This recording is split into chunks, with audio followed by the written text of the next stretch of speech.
தமிழகத்தில் அதிகரித்து வரும் நாய்கள் தொல்லையை கட்டுப்படுத்த உள்ளாட்சி ஆணையர்களுக்கு அறிவுறுத்தப்பட்டுள்ளதாக அமைச்சர் KN நேரு தெரிவித்துள்ளார்.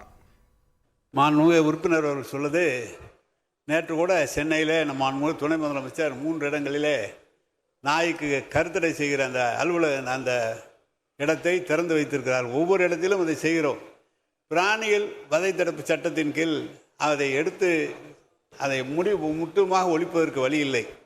மாடுகளை பொறுத்தளவு அடைத்து பட்டியலை அடைத்து அதற்காக அபராதம் விதிக்கிற போது பொதுமக்கள் மிகவும் கோவப்படுகிறார்கள். எங்கள் மாட்டை நீங்கள் பிடிச்சிங்க நீங்கள் வந்து சென்னையில் 10-15 தடவை பிடிச்சிட்டான், ஆனால் அவங்க திருப்பி அவுத்து விட்டுக்கிட்டு தான் இருக்கிறாங்க. எனவே தொடர்ந்து மாநகராட்சி ஊழியர்கள் அந்த பணியை செய்து கொண்டு தான் இருக்கிறோம்.